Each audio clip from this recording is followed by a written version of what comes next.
O livro de Boba Fett, episódio 5. Eu sei, tô atrasado com vocês com os outros episódios, mas eu quero começar com esse. Porque, meus amigos, agora a série se elevou num patamar que já anuncia grandes eventos para os próximos episódios. Estamos chegando no finalzinho, faltam só 2 episódios para poder encerrar essa temporada. E olha, tá sensacional. E eu quero muito compartilhar esse momento com vocês. Então, sem muito papo, roda a vinheta.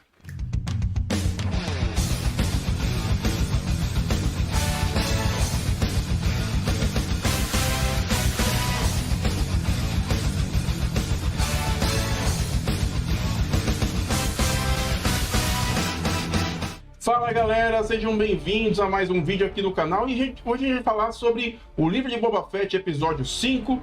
Tá espetacular, a coisa chegou num momento assim, ápice, a série chegou no ápice e eu tô aqui ainda no hype, cara, porque francamente os 2 últimos episódios não foram assim tão empolgantes, por assim dizer, principalmente o último, né? Não foi lá essas coisas. Mas agora a coisa deu uma outra cara, mostrou que ritmo vai tomar e a gente tá aqui justamente para falar sobre isso. Mas antes, para você que tá chegando agora, seja mais do que bem-vindo. Meu nome é Alex Fury, esse aqui é o canal Como é Bom Ser Nerd. Aqui a gente fala de quadrinhos, fala de série, fala de cinema, fala de tudo que a gente gosta dentro desse universo fantástico dos quadrinhos para as telas. E se você ainda não for inscrito, aproveite e deixa aqui embaixo a sua inscrição no canal, dá um clique aí no sininho para ativar as notificações sempre que ocorrer um vídeo novo por aqui. Visite lá as nossas redes sociais, que é por lá que a gente sempre posta tudo antes de falarmos dos assuntos por aqui. E claro, compartilhe esse vídeo com seus amigos e principalmente deixa aqui o seu like, que isso impulsiona o nosso trabalho e fica mais legal ainda, mais hypado, e a gente tá aqui justamente para falar disso, de hype, de alegria. Hoje, cara, esse 5º episódio, ele traz de volta o Mandaloriano. Exatamente, foi 100% o Mando, né, o Din Djarin. E é praticamente um episódio assim que introduz a 2ª temporada de O Mandaloriano. Segunda não, a 3ª temporada de O Mandaloriano.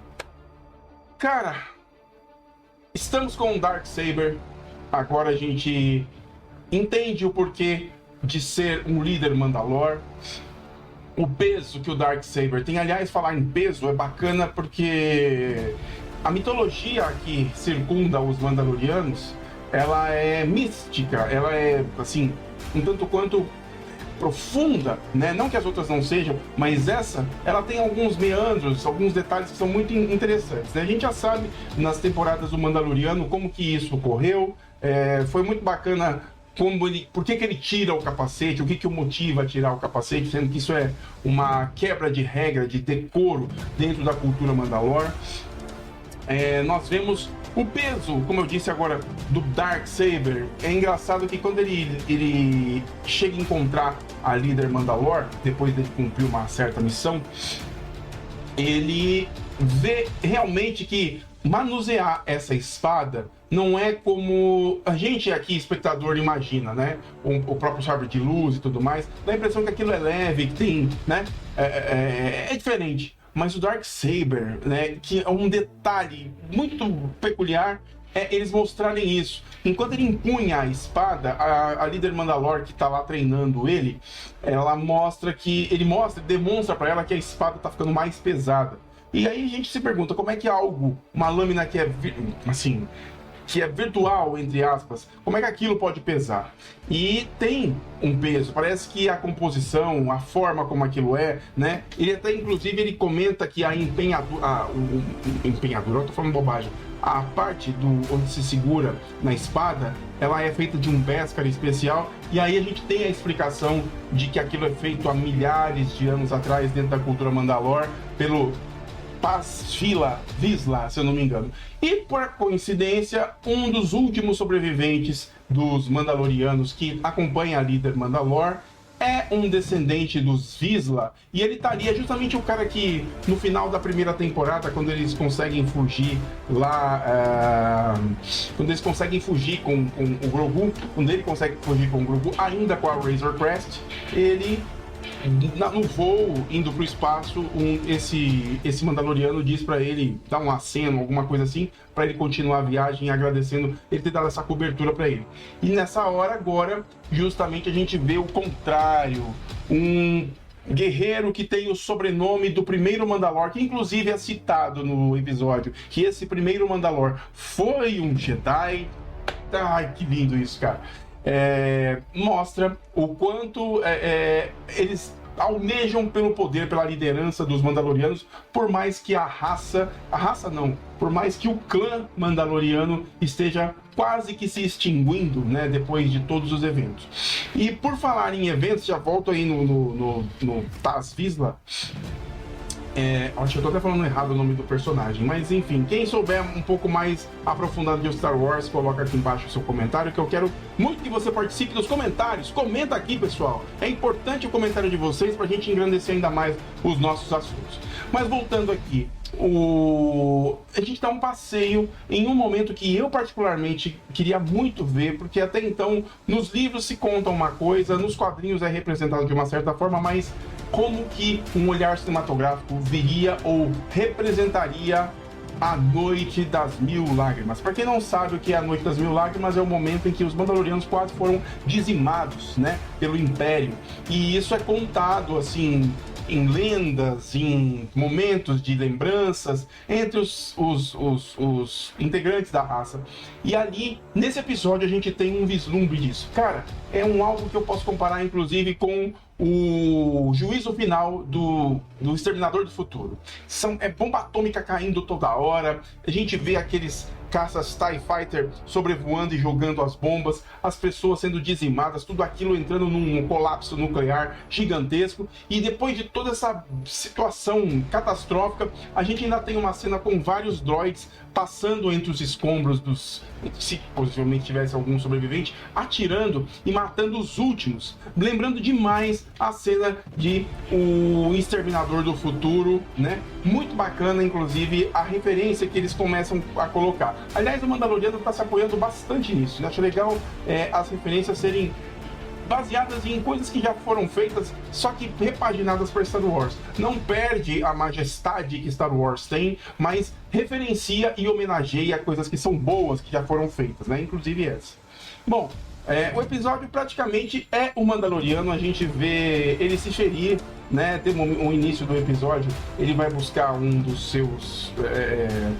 das suas presas, por assim dizer, né? Lá pelas encomendas que ele recebe para caçar a recompensa, e ele se vê numa situação, tipo, parece uma espécie de... Ele parece que tá tipo num açougue, né? E, cara, vocês veem um Mandaloriano assim completamente diferente do que você viu nos episódios anteriores. E o mais legal são as referências que ele coloca com elementos que já se passaram pela mitologia dele nas duas primeiras temporadas. O próprio Grogu. A líder Mandaloriana, quando ele vai consultá-la, ela percebe que ele tá com a lança que a Ahsoka Tano deu pra ele. Aliás, a Ahsoka deu essa lança porque ela venceu a sua oponente na segunda temporada, né? Que é uma lança 100% de Beskar que ela entregou como pagamento, por assim dizer, né? E ele usa essa lança e entrega para a líder Mandaloriana, que ressalta: esse tipo de lança é capaz de furar até Beskar, né? E ele explica para ela que ele usou para rebater o sabre de luz e tudo mais. Ela falou, mas é muito perigosa para nós. E aí ele entrega essa lança para a líder Mandaloriana e ela aquece a ponta, né? Enquanto eles vão conversando, e ele diz que ele precisa rever o Grogu. Ele precisa rever o pequeno Yoda que a gente tanto ficou apaixonado nas temporadas, e inclusive foi embora de uma forma tão majestosa com o Luke Skywalker no último episódio da segunda temporada. E ele pede para que ela funda alguma coisa em Beskar para que ele entregue para o Grogu.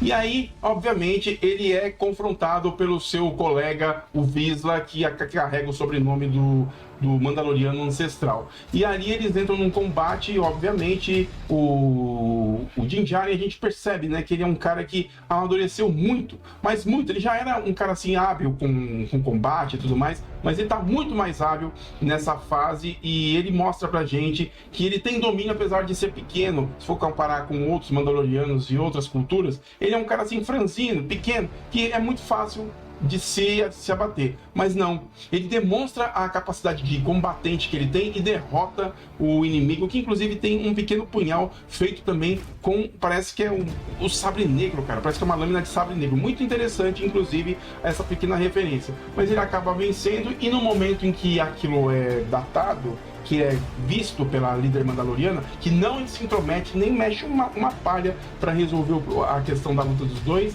ela pergunta pro Vizsla, você já removeu seu capacete alguma vez? Não. Faz todo aquele questionamento que é clássico da cultura mandaloriana. Quando chega no Din Djarin, ele titubeia, ele meio que joga fora, assim, tira de lado a conversa, mas não tem como, ele é um cara sincero, ele acaba dizendo pra líder que ele tirou o capacete já uma vez, tirando completamente a confiança e a credibilidade da cultura mandaloriana com ele. E ali ele pega todos os seus pertences, vai embora e leva inclusive a fundição que a líder mandaloriana fez com a ponta da lança de Beskar para ele levar para o seu amigo Grogu. Engraçado que até a trouxinha que ela amarra assim, lembra inclusive bastante a cabeça do Grogu e o amarrilho da trouxinha, as orelhinhas que são clássicas do personagem. Cara, foi uma sacada assim, uma coisa muito, muito peculiar. Bom, o episódio ele basicamente mostra essa trajetória do Mandaloriano, inclusive como ele é apegado aos gadgets dele. Ele tem que fazer uma viagem para Tatooine porque ele recebeu um chamado eu não me lembro agora o nome daquela senhora que é dona de um hangar em Tatooine, que consertou a Razor Crest para ele uma vez e ela ficou super amiga dele, gostava inclusive do Grogu, né, quando eles tiveram os seus primeiros momentos na primeira temporada. E ali, galera, é engraçado que a gente vê que no momento que ele vai embarcar para uma das naves comerciais que vão até Tatooine, ele tem que deixar todos os pertences dele, como a gente aqui na alfândega para viajar de avião, tudo aquilo que é metálico, que pode ser considerado arma ou algo de grande perigo para dentro de um voo, eles pedem para fazer um recolhimento ali. E ele deixa muita coisa, incluindo o Darksaber. Na hora que eu vi isso, eu falei, alguém vai surrupiar isso tudo e ele vai perder. Mas ainda bem que no trajeto tudo deu certo, ele conseguiu chegar com todos os pertences. Em Tatooine, ele encontra essa colega dele e lá, galera, nós somos referenciados mais uma vez com um elemento que traz de volta os primórdios de Star Wars. Exatamente, eu vou dizer que como ela tá no hangar, ele foi lá justamente para poder reaver a Razor Crest. Exatamente. O Mandaloriano, ele é um cara nostálgico, ele gosta das coisas antigas da galáxia. E ele queria uma Razor Crest de volta e ela prometeu para ele uma substituição para Razor Crest. Ele foi empolgado para conseguir isso. Quando ele chega lá, nós que somos fãs, vimos exatamente um daqueles batedores do Império Naboo que justamente o próprio Anakin Skywalker pilotou em Star Wars, a Ameaça Fantasma. Tá todo desmontado, todo pronto assim para poder ser remontado. E é legal como que esses elementos são colocados. Inclusive até conversei isso antes de fazer o vídeo aqui com meu amigo Elber, sobre a similaridade com essa questão de você ser apaixonado por carros. Os personagens em Star Wars, eles remontam as naves e têm um conhecimento mecânico de tudo aquilo, como muitos têm com relação a carros. E no caso do Mandaloriano, se trata de um carro, de uma nave, né, antiga, old school do universo Star Wars, assim como foi a Razor Crest, né? E ali ele vê esse batedor Naboo e ele, cara, o que eu vou fazer com isso? Como é que eu vou fazer, né? Então, calma, você está recebendo aqui uma nave que é uma das mais rápidas do Império. Inclusive, isso daqui foi feito pelo próprio comando do Imperador, da Imperatriz de Naboo, né? Fazendo menção a Padmé e tudo mais. E, cara, origem, né? Origens, poxa, os primórdios de Star Wars, né? Nós assistimos a Ameaça Fantasma e ali está sendo referenciado. Muito bacana eles darem ponto para isso, né? E ali eles remontam a nave, só que agora eles remontam ela tunada, toda repaginada, é legal que eles colocam uma aparelhagem que lembra bastante esses carros que são completamente repaginados, reconfigurados, né? Tunados, por exemplo, e o motor fica para fora do capô. Ela não é 100% formada com aquela suntuosidade que ela tinha quando foi criada nos palácios de Naboo, só que ela é uma nave antiga com características que lembram bastante essas questões que a gente falou, né? Aliás, eu até coloco aqui, lembra muito um Hot Rod, né? São carros modificados que são utilizadas peças de reposição, muitas vezes peças que são além da potência daquilo, só pelo prazer de ser um carro antigo e colocar uma característica mais potente para valorizar a história que aquilo tem. E cara, ele vai dar um rolê com essa nave. Quando ele dá um rolê, claro, ela dá uma falhadinha e tudo mais, mas ele vai dar um rolê com ela e, obviamente, quando ele vai ao espaço, ele é abordado por 2 X-Wing. E um deles, meus amigos, faz parte do que nós já vimos na temporada de O Mandaloriano. Trata-se do piloto Carson Teva, exatamente. O Carson Teva é como se fosse uma espécie de capitão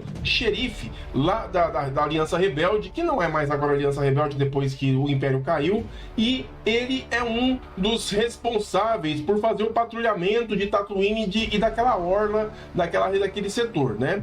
Junto com ele, que também patrulhava, só que não apareceu dessa vez, era o Trapper Wolf, que é interpretado pelo próprio Dave Filoni, produtor e diretor praticamente do produtor geral de toda essa epopeia intergaláctica que está chegando agora em Star Wars. O Carson Teva, ele também é um dos que foi sobrevivente da Aliança Rebelde quando aconteceu o inevitável, quando a Estrela da Morte destruiu Alderaan. E ele também é responsável por posicionar a Cara Dune, que era, pelo menos, interpretada pela Gina Carano na série do Mandaloriano, só que agora, por conta de divergências que ela teve com a Disney, ela acabou sendo demitida, né? Enfim, não sei quem vai substituir a Cara Dune, mas é uma personagem que, inclusive, muito provavelmente depois desses eventos pode estar relacionada com tudo isso e pode vir a ter uma aparição, não sei quem é que vai substituí-la e tudo mais, dentro desse cânone que está sendo colocado aqui. E também é lembrado sobre quem disputou o Darksaber por tanto tempo, que é a Bo-Katan Kryze, que o próprio Mandaloriano lembra dela perguntando para sua líder Mandalor. E é legal a gente ver que a líder Mandalor, ela é direta, ela coloca ali que realmente a Bo-Katan Kryze, ela foi uma das que almejaram o poder, a liderança de Mandalor, e ela praticamente não teve grande sucesso num período onde isso aconteceu, e obviamente ela acabou se debandando de tudo isso e acabou formando futuramente a Death Watch, que é um grupo de Mandalorianos em que ela lidera tudo isso. Aliás, ela tem até o ato de tirar o capacete, cara. Ela quebra praticamente o contexto aí dos Mandalorianos. Bom, meus amigos, esse episódio 5 foi um daqueles assim que posiciona a gente para a próxima temporada do Mandaloriano. Foi potencialmente ele, e claro, ele encerra dando conexão com o próprio Boba Fett, que é quando a Fennec Shand aparece no hangar oferecendo a ele uma proposta de auxílio ao Boba Fett. E o Mandaloriano, obviamente, como ele tem uma dívida com ele depois que ele o ajudou, ele fala não, vou fazer isso tranquilamente de graça, né? E lá uma aliança começa e, meus amigos, vocês podem esperar, porque vai ser sensacional o próximo episódio. O 6º episódio na próxima semana vai ser incrível. Já entramos para fevereiro com o aviso do final dessa série que dá mais espaço para Star Wars, e logo nós teremos mais coisas pro resto do ano. Vamos ter aí a série do Obi-Wan Kenobi, que, meus amigos, com esses eventos, mais a série do Obi-Wan, se preparem, porque Star Wars, meus amigos, vai ter muita coisa pra gente contar. Mas antes de mais nada, eu queria saber de você, o que é que você achou desse 5º episódio de O Livro de Boba Fett? Deixa aqui embaixo no comentário, não deixe de compartilhar o vídeo com seus amigos e principalmente deixa o seu like aí, que isso ajuda bastante o nosso trabalho, beleza? É isso, um grande abraço e até mais no nosso próximo vídeo. Valeu!